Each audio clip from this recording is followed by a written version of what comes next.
Imam Nu'taillah mengatakan tasyawuf, betul ya? Tasyawufuka ila ma batana fika minal uyub khairun min tasyawufika ila ma hujiba anka minal ghuyub.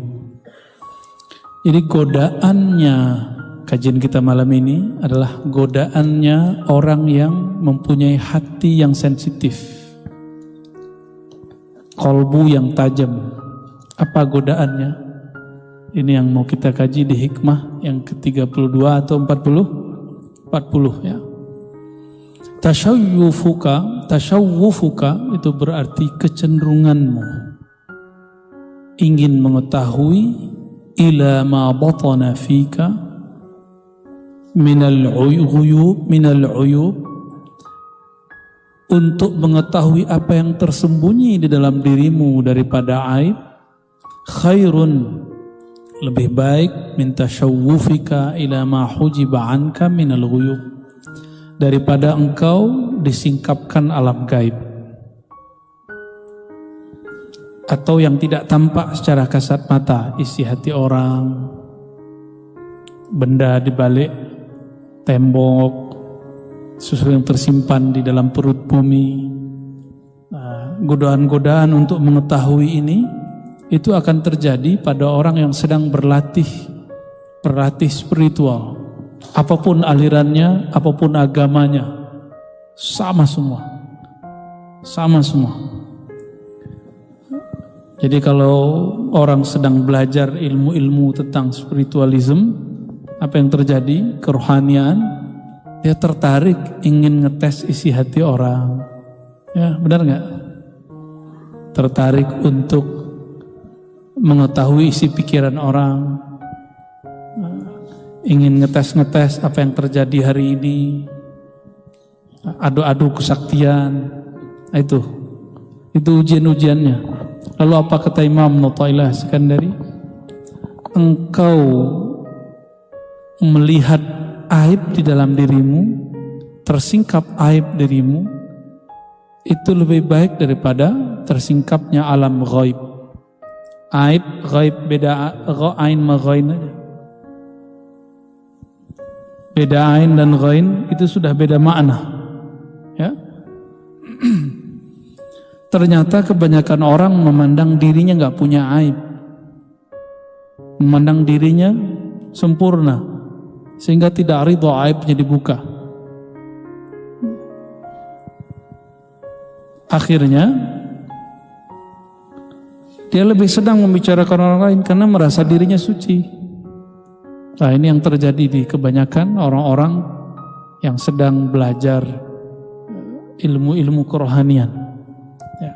Bahkan baru belajar fikih aja begitu.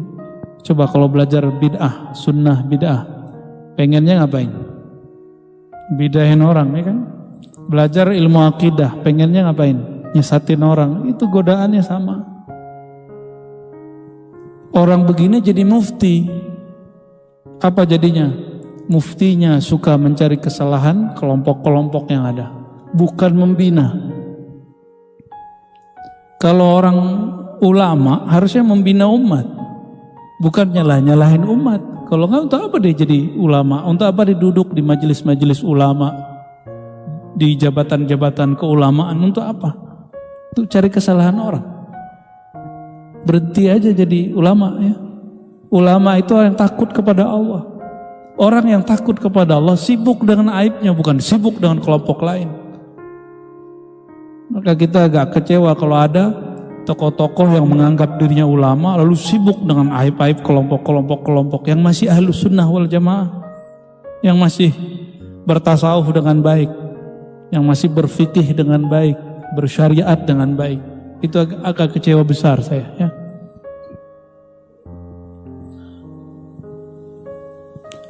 Jadi kalau antum belajar hadis, senangnya merhatiin hadis si ustadz. Nanti ada beberapa hadis dibaca, dhaif gitu. Belajar nahu, apa godaannya? Kalau belajar nahu, mencari kesalahan imam atau khatib atau ustadz saat baca. Ya namanya lisan kadang-kadang ada saatnya kita salah. Benar gak? Ya, apalagi bahasa Arab rumit. Kadang U dibaca A dibaca I. Itu agak rumit. Nah, kesalahan begini tidak menjadi standar ketika seseorang itu kecuali berulang. Ya.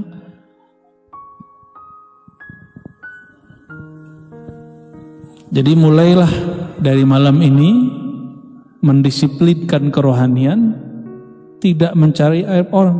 Maka di dalam maksurat kita, istighfar itu didetailkan pada diri sendiri, bukan pada orang lain.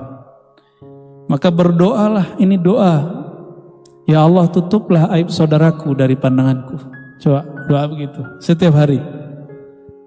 Tutuplah aib saudaraku, apalagi guruku, dari pandanganku. Sempat doa gitu enggak? Maka saya kalau ada ustadz yang bahkan dia nyerang saya sebelum-sebelumnya, kita dengarkan dia lagi kena musibah, kena aib, kena tuduh, saya nggak mau nonton, Pak. Sama sekali nggak mau tonton. Kita skip, maka kita doakan, ya Allah kuatkan dia. Nggak enak aib dibuka, itu nggak enak.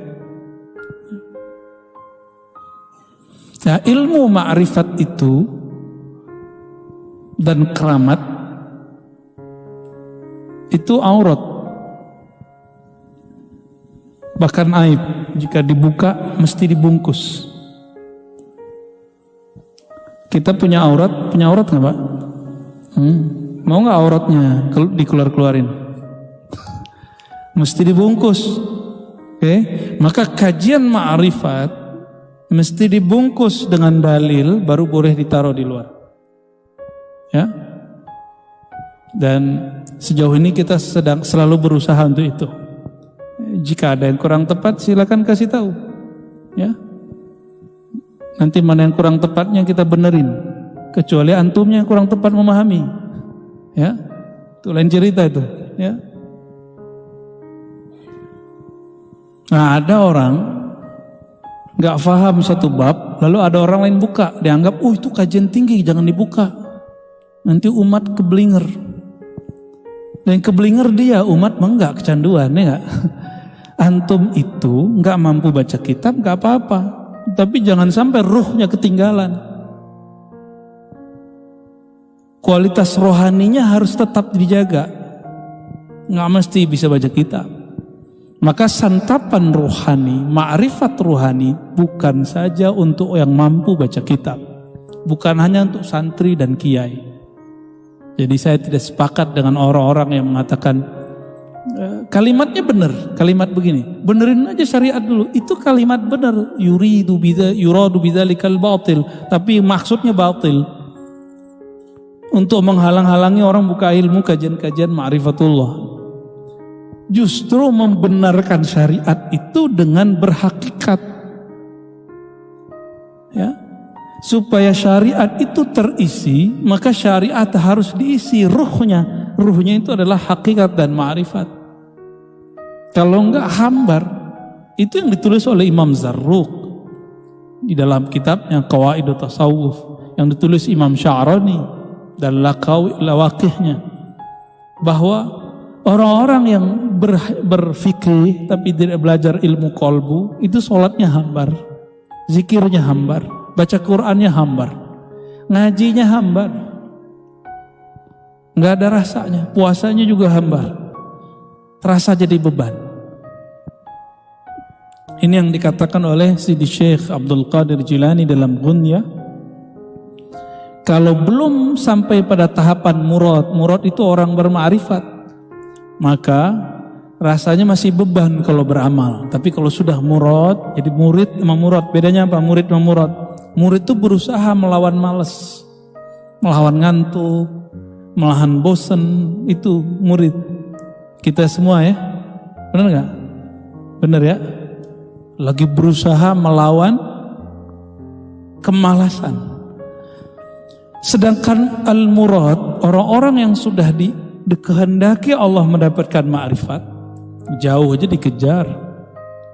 Kalau antum masih murid, ya, datang tapi rasanya berat, ngeluh, susah amat sih kan ini sama japos ini, ya, masuk ke dalam gang ya. Ya kegores-gores lagi, ribet itu. Tapi kalau sudah murad, kemanapun ngaji terasa ringan, itu sudah murad ya. Tuhattu anhu athqalus salikit tariq ila Allah. Begitu kata Imam Syekh Abdul Qadir Jilani quddasallahu sirrahu. Orang kalau sudah murad, apa penciriannya? Beban dia menempuh jalan menuju Allah, Allah angkat, rasa ringan saja. Ya. Kalau antum baca di buku, zikir 10.000 pusing, zikir 5.000 pusing, zikir 1.000 hak kebanyakan.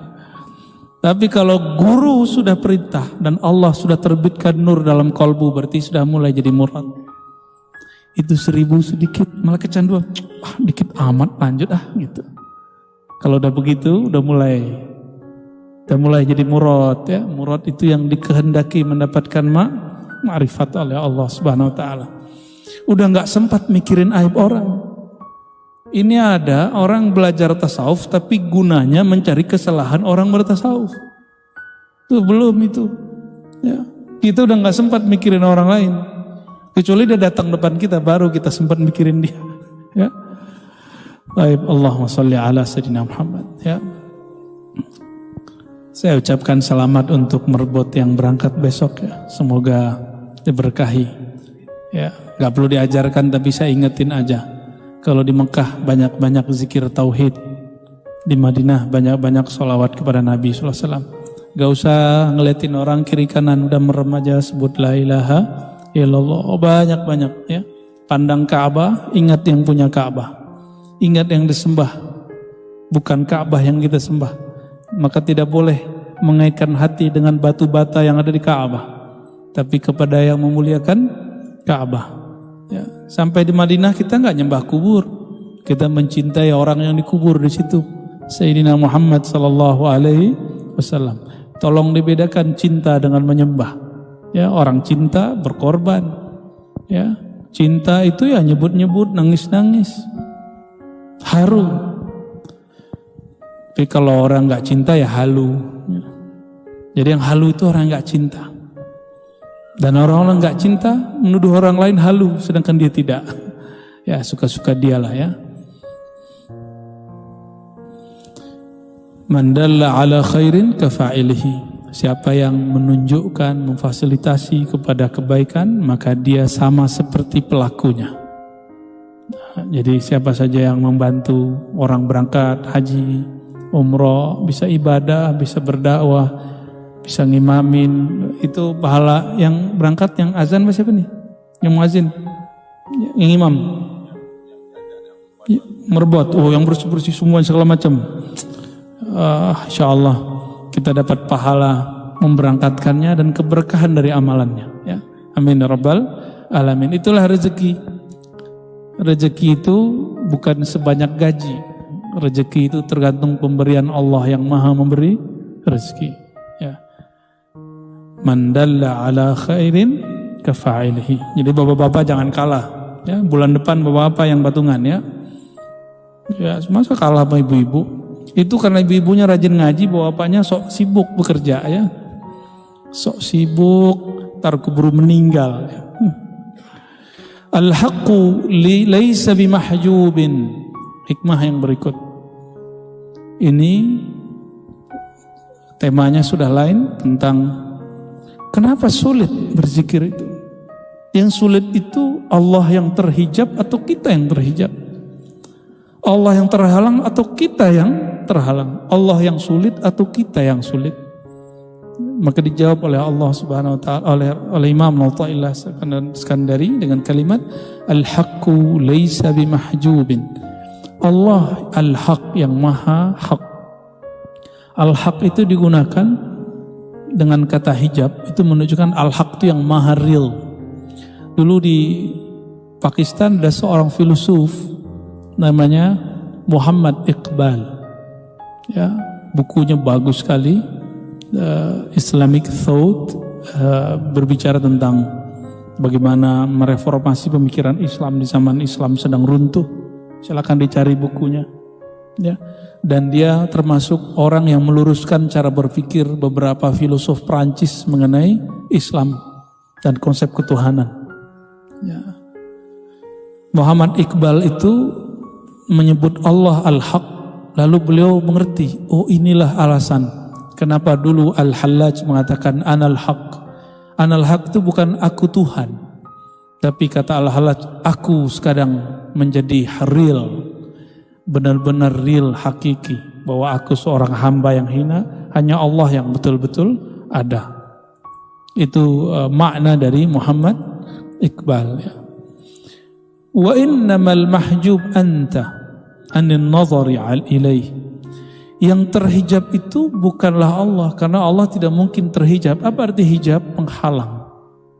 Apakah mungkin Allah dihalangi oleh sesuatu?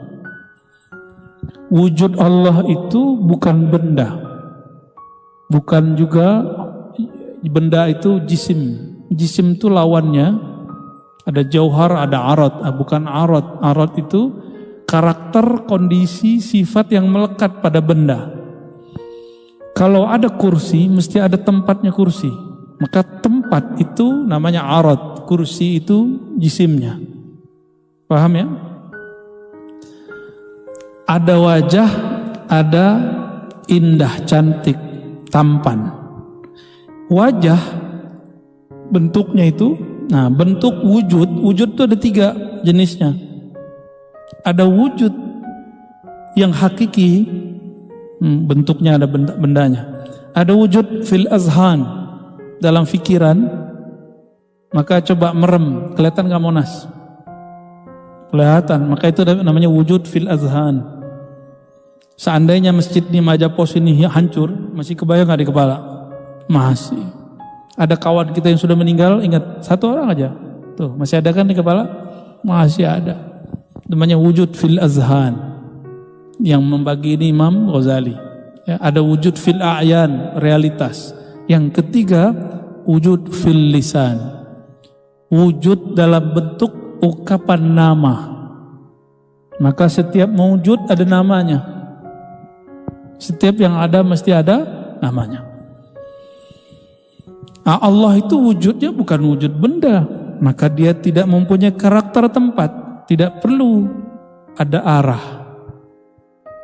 Jadi yang meyakini Allah ini berarah atas, bawah, kiri, kanan, dia terjebak menjisimkan Allah, membendakan Allah, dan itu pantangan aulia-aulia Allah Subhanahu wa ta'ala. Lalu bagaimana dengan hadis perempuan yang mengatakan fis sama, Tuhan di langit? Itu mesti ditakwil. Ya. Atau dikembalikan ke makna hakiki dari kata sama. Sama itu sumuh, suatu yang tinggi. Allah itu maha tinggi. Orang Arab kalau ngomong fis sama berarti suatu yang maha tinggi. Kenapa hadis ini bermasalah? Kenapa mesti wajib ditakwil? Karena si perempuan diriwayatkan dia gak bisa ngomong. Kok di hadis itu dia ngomong fil sama? Berarti hadis ini muttarib, ya. Bermasalah hadisnya. Meskipun ada di Sahih Muslim, tapi fiqhul hadisnya, cara memahami hadisnya ada seninya, ya. Nanti kalau ngaji itu sama Buya Zul Asfi, Pak, ya, diundang beliau ngaji hadis, ya. Tafadhal. Wa innamal mahjub anta 'anil nazari ilaih. Yang terhijab, terhalang itu kamu, bukan Allah. Allah enggak pernah terhijab. Kalau Allah luput sedikit saja, sebentar saja, sedetik saja, 1 biji zarah saja di alam, itu hancur langsung alamnya. Maka Allah ini dengan kita selalu ada ta'alluq, ada alaqah, hubungan yang hanya Dia yang tahu. Ya. Nggak boleh putus. Putus, hilang, binasa. Idh law hajabahu syai'un lasatarahu ma hajabah. Seandainya Allah itu terhijab oleh sesuatu, berarti Allah terhalang oleh sesuatu. Berarti penghalangnya lebih kuasa dong daripada Allah. Gitu maksudnya. Walau kana lahu sa'irun lakana liwujudihi hasirun. Wa kullu hasirin li syai' fahuwa lahu qahirun, ya. Seandainya Allah itu bisa dibatas-batasi, dihalang-halangi, Berarti Allah itu masih dikuasai, bukan menguasai. Jadi yang terhijab kita atau Allah? Kita yang terhijab. Apa yang menghijab? Persepsi. Diajak ngaji akidah, salah. Ya, hari gini masih ngaji akidah. Ajak ngaji sunnah bid'ah, salah juga. Tuh, ngikutin kata-kata orang awam tuh. Enggak juga awam, kiai yang ngomong. Saya masih ingat 2000 saya mulai ngaji yang serius sekali. 2016 saya udah mulai ngaji hadis yang serius secara terbuka. Tadinya hanya ke teman-teman, ya, hanya di pesantren, hanya ke teman-teman yang di majelis. Kita bawalah kajian hadis. Hari gini ente ngaji hadis. Itu ulama aja tuh yang ngaji begitu. Yang ngomong siapa? Ulama juga. Ya. Udah saya ganti ngaji fikih, usul fikih. Sunnah bid'ah kita buka karena banyak ulama kita minta tolong teman-teman kita yang ahlus sunnah beramal tapi nggak punya dalil. Kita jelaskan sunnah bid'ah. Apa kata kawan? Ustadz juga nih orang. Ya. Diapain bagusnya ustadz ini ya? Ngapain hari gini masih bahas sunnah bid'ah? Tuh salah lagi. Udah menurut saya sudah khatam mengaji sunnah bid'ah, saya ganti balik ke akidah karena muncul orang-orang mengatakan Tuhan di langit, Tuhan di langit. Kita buka lagi kajian sifat 20, apalagi kata orang ini kajian level tinggi. Ya. Orang awam enggak sanggup. Tapi saya lihat ngaji ilmu akidah rame tuh. Kita buka daurah akidah Tohawi rame. Daurah Imam Ghazali di Bandung waktu itu rame. Belum kita ngaji di YouTube gitu belum ada orang buat begitu. Masih rame alhamdulillah. Nggak ada tuh saya tanya, berat gak otaknya? Otaknya jadi ini pecah nggak? Enggak, malah kecanduan. Kenapa? Ternyata selama ini antum itu terlalu dimanjakan dengan pahala-pahala dan ketawa ketiwi. Paling tinggi muhasabah, nangis-nangis. Ya kita nangis-nangis juga, muhasabah juga gitu nggak kita tinggalin. Tapi ada sesuatu yang mesti kita olah di sini. Ini otak terlalu sayang untuk dibiarin dia nganggur ya. Jangan dianggurin nih otak. Adakah orang lahir jadi orang alim? Ada nggak? Nggak ada. Orang lahir la ya'rif syai'an, nggak tahu apa-apa. Maka kita memilih apa ketika hidup? Itu yang disebut ikhtiar. Jadi kesempatan saya dan antum semua sama untuk mengetahui suatu bab. Jadi jangan sulit, enggak. Tergantung, ilmu itu aurat, jika tidak dibungkus baru jadi masalah. Kan selalu kita bungkus dengan dalil akli, dalil nakli, selalu. Dalil akli dengan qiyas, analog. Dalil nakli kita sebutkan Qur'annya, sunnahnya, kalam ulamanya. Dulu kalau ngaji hikam tuh, santri-santri ngomong ini, lo ngaji hikam, mau jadi wali. Itu saya ngomong ustad loh. Dan tidak sedikit ada kiai yang ngomong ngaji hikam, ente gila nanti. Oh ternyata ini ustad, nggak tahu ustad bidang apa dia. Dia nggak tahu kalau ada orang ngaji hikam tambah waras. Yang gila itu bukan hikam, ilmu hikmah, ilmu kanuragan. Banyak yang asik di alam itu. Mereka sebenarnya nggak gila, mereka cuma asik di alam itu. Udah campur-campur sama alam ini. Akhirnya udah begini. Ya, nggak bisa membedain antara alam zahir dengan alam batin. Maka lebih enak jadi orang biasa. Ya. Ngelihat yang zahir-zahir, lalu asik dengan yang ada dalam diri. Kenapa asik dengan diri itu lebih baik? Karena orang yang memahami dirinya akan memahami Tuhannya. Orang yang paham dirinya akan paham tentang Allah Subhanahu wa ta'ala. Ya nggak usah jauh-jauh. Hikmah yang ketiga, bagaimana caranya supaya wusul? Nah ini gampang. Mau wusul nggak? Ada kesadaran bertuhan, itu namanya wusul. Sampai kepada kesadaran bertuhan, itulah wusul ilallah. Sampai kepada Allah Subhanahu wa ta'ala. Bismillahirrahmanirrahim. Qala ukhruj min awsafi basyariyatik an kulli wasfin munaqidin li'ubudiyatik. Ukhruj, keluarlah kamu dari sifat-sifat kemanusiaanmu Jangan hanya mengatakan, wah kita mah manusia biasa gitu. Terus gimana? Sifat-sifat manusiawi itu, jam 3 tidur tuh, itu sifat manusiawi itu. Kalau lapar makan, ya, benar ya. Kalau lapar tidur apa makan?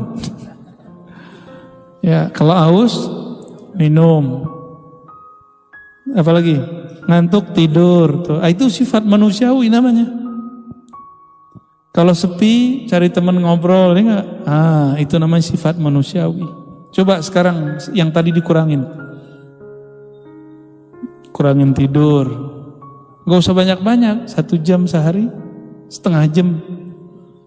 Apalagi kurangin makan, apalagi kalau kesepian jangan cari teman, cari Tuhan, ngobrol sama diri sendiri.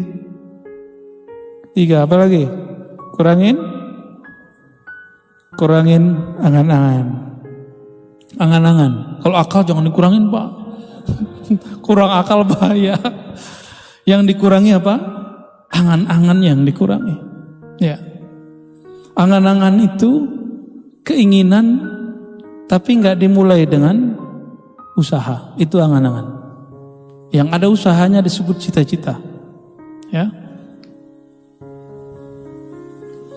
Ukhruj min awsafi basyariyati. Itu baru pada bab ubudiyah. Sekarang pada bab nafsiyah. Kalau diejek orang, aslinya tersinggung nggak? Antum sekarang bisa nggak tersinggung? Itu namanya basyariyah, keluar dari sifat basyariyah. Kalau lagi ada majelis, nggak dikatakan yang terhormat fulan,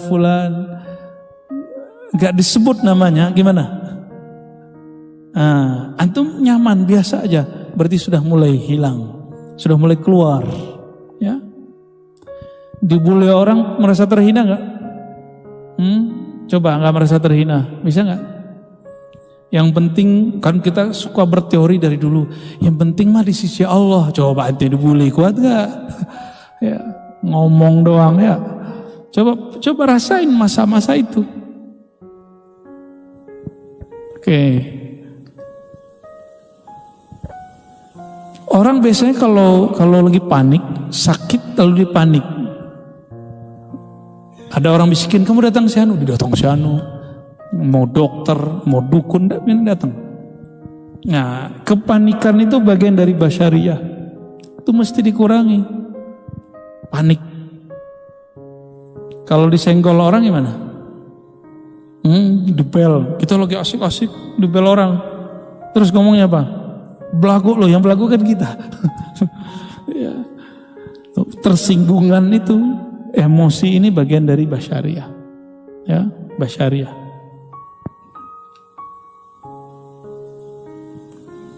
Makanya kalimatnya, kalau ingin engkau merasakan kesadaran bertuhan, pertama yang harus dicoba adalah keluar dari karakter orang biasa, gitu. Karena itulah yang menghijab kita. Ya. An kulli wasfin munaqidin li'ubudiyatik. Lebih spesifik lagi, keluarlah dari semua sifat yang membatalkan kehambaanmu kepada Allah. Itu dia. Itu lebih spesifik. Sifat-sifat kehambaan. Hamba itu hina apa mulia? Hamba itu patuh atau pembangkang? Ya. Hamba itu percaya atau berkhianat? Amanah atau berkhianat? Pasti dia amanah. Itu hamba, ya. Nah, berarti keluar, ini yang disebut takhalli. Sering kita dengar istilah takhalli. Kayak dulu dari zaman Zaidun Amzar sudah ngomongin takhalli gitu ya. Ya, coba prakteknya. Ya. Masa ada majelis 20 tahun ngaji kitab Ihya Ulumuddin tapi gak mengajarkan talqin zikir sama sekali. Itu aneh bagi saya. Bagi saya itu aneh. Kalau gak bisa mentalkin, kirim dia untuk ditalkin oleh mursyid siapa. Gitu kita punya prinsip. Awal-awal dulu saya buka Ihya sama Hikam. Kita kalau mau talqin walaupun udah dapat ijazah, saya kirim ke orang. Jadi kita ini nggak usah kemudian menghandle semua, pusing kita. Ya. Akhirnya kasihan beberapa murid dari mudanya dia ngaji zikir, tapi nggak pernah praktek talqin zikir. Itu menyedihkan. Ya, saya sudah ketemu beberapa majelis begitu. Ya, kita sarankan kepada para kiai nggak usah gengsi, untuk melepas. Itu basyariah juga, sisi basyariah dari seorang muallim. Ya. Nah, jangan lagi ngomong begitu, benerin aja syariat ente loh, tutup tuh ihya'nya ya. Tutup tuh hikamnya, ngapain diajarin begituan? Ya. Litakuna linida'il haqqi mujiban wa min hadratihi qariban. Supaya apa? Nah, ini yang disebut usul itu. Engkau menjawab seruan Allah Ta'ala dan engkau menjadi dekat min hadratihi, kehadiratnya. Selama ini sering nyebut hadirat. Apa arti hadirat? Kehadirat Allah apa artinya? Li hadratihi qariba. Apa arti hadirat? Kehadapan, hadir di hadapan Allah Subhanahu wa Ta'ala. Teman saya punya daftar wirid. Dia kalau ngirim Fatihah ila hadratillah, diprotes oleh kawan sesama aswaja. Saya tanya balik, di hikam ada begini, wa min hadratihi qariba, dan kepada hadiratnya dekat. Boleh tuh menggunakan istilah hadirat. Cuma kalau nggak kurang pas ganti aja. Saya menggunakan istilah li ridhaillahi ta'ala.